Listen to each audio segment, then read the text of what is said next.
नमस्कार प्रिय दर्शकों, आज के इस कार्यक्रम में हम चर्चा करने जा रहे हैं वृश्चिक राशि वाले जातकों के लिए मार्च 2024 में नवग्रहों की स्थिति क्या दे रही है संकेत।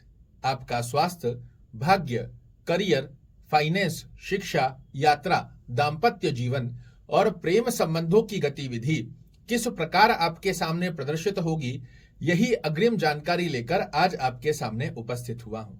साथ ही आपको एक बात अवश्य बताना चाहूंगा कि वृश्चिक राशि वाले जातकों के लिए मार्च का महीना बहुत ही विशेष रहने वाला है।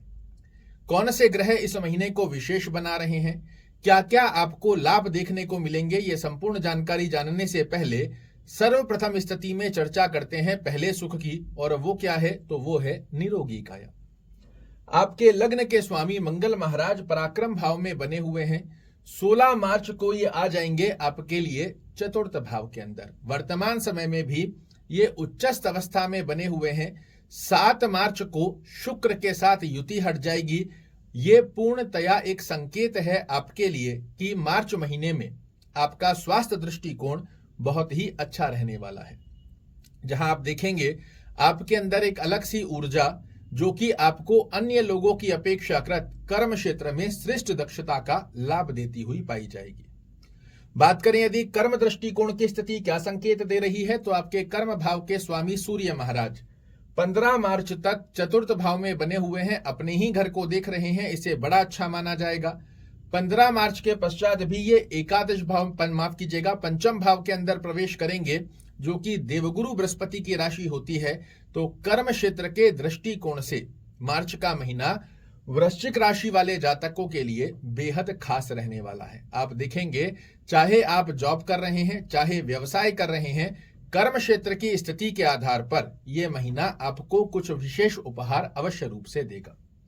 बात करें यदि धन दृष्टिकोण की स्थिति क्या संकेत दे रही है, तो आपके धन भाव के स्वामी गुरु महाराज षष्ठम भाव में आकर विराजित हुए हैं।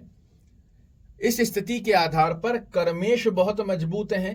आपके मंगल महाराज की स्थिति बहुत अच्छे से बनी हुई है। इस अवस्था के आधार पर आपके लिए धन से संबंधित छोटे छोटे कार्यों में रुकावटें जरूर देखने को मिल सकती है, किंतु आप अनुभूति कीजिएगा 16 मार्च के पश्चात आपके जो भी धन से रुके हुए कार्य हैं निश्चित रूप से आपके पक्ष में आते हुए दिखाई देंगे। कर्म क्षेत्र के बाद यदि हम भाग्य दृष्टिकोण पर चर्चा करते हैं, तो भाग्येश हैं आपके चंद्र महाराज 2.25 दिन के अंदर परिवर्तित होते हैं। महीने की पहली ही तारीख पर आपके लग्न स्थान पर नीचस्थ अवस्था बनाकर बैठे हैं, किंतु 2.25 दिन पश्चात चेंज हो जाते हैं। वहीं दूसरी तरफ आपके लग्नेश भाग्य को दृष्टि दे रहे हैं। ये बहुत अच्छी अवस्था का योग माना जाएगा, जहां आपके कर्मेश और आपके लग्नेश की स्थिति भाग्य का साथ दिलाते हुए आपको दिलाएगी श्रेष्ठ सफलता। विद्या दृष्टिकोण पर यदि हम चर्चा करते हैं, तो विद्या भाव के स्वामी देवगुरु बृहस्पति षष्ठम भाव के अंदर संचरण कर रहे हैं। राहु की स्थिति बनी हुई है। ऐसी अवस्था के अंदर विद्यार्थियों को, जो कि वृश्चिक राशि वाले विद्यार्थी हैं, इन्हें अपने एक्स्ट्रा एफर्ट्स लगाकर अपने गोल को साधने का प्रयास करना आवश्यक रहेगा।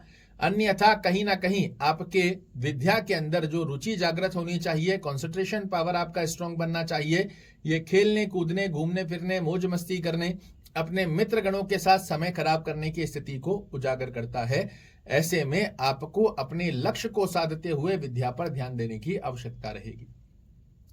यात्रा दृष्टिकोण पर यदि हम चर्चा करते हैं, तो यात्रा भाव के स्वामी शुक्र महाराज पराक्रम भाव में बने हुए हैं। कब तक? 7 मार्च तक। 7 मार्च को ये अपने परम मित्र की राशि शनि की राशि में आ जाएंगे।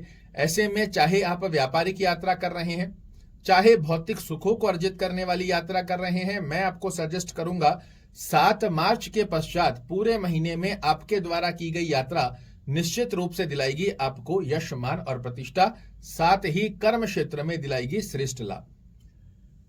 दाम्पत्य स्थान पर यदि हम चर्चा करते हैं, तो दाम्पत्य भाव के स्वामी शुक्र महाराज भी 7 तारीख को आपके चतुर्थ भाव में आ रहे हैं। 7 तारीख तक छोटा मोटा मनमुटाव देखने को मिल सकता है, किंतु इसके पश्चात देखिएगा आपके पार्टनर के भाग्य के द्वारा आपको जनता में यशमान प्रतिष्ठा प्राप्त हो, भौतिक सुखों में वृद्धि हो, और किसी भी प्रकार की अंडरस्टैंडिंग रिलेटेड इशू देखने को मिल रहे हैं, वो भी होने जा रहे हैं समाप्त। प्रेम संबंधों पर यदि हम चर्चा करते हैं, तो प्रेम गतिविधि का योग यहाँ पर मार्च के महीने में जो भी लोग रिलेशनशिप में बने हुए हैं, इनको थोड़ी सी ओवर एक्सपेक्टेशन से बचना चाहिएगा, अन्यथा कहीं ना कहीं आपकी ओवर एक्सपेक्टेशन आपके रिलेशन को खराब कर सकती है। शुभ रंग की यदि हम चर्चा करते हैं तो सफेद रंग, लाल रंग, केसरिया रंग, ऑरेंज रंग का जितना ज्यादा आप अपने आसपास के एनवायरनमेंट में, खाने में, पहनने में, आसपास के वातावरण में प्रयोजन लाते हैं, बड़े अच्छे लाभ देखने को मिलेंगे। कोई भी बड़ा कार्य यदि इस महीने में आप करना चाह रहे हैं, प्रयास कीजिए रविवार, सोमवार और मंगलवार के दिन करें।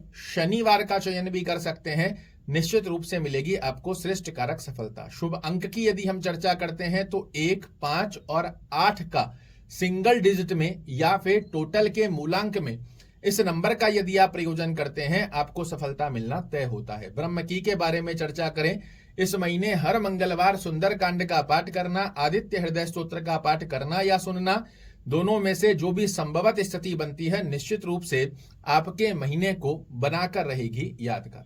आशा करता हूं मेरे द्वारा दी गई ये जानकारी आपको पसंद आएगी। कल फिर से एक नई जानकारी लेकर आपके सामने उपस्थित होऊंगा। तब तक के लिए नमस्कार।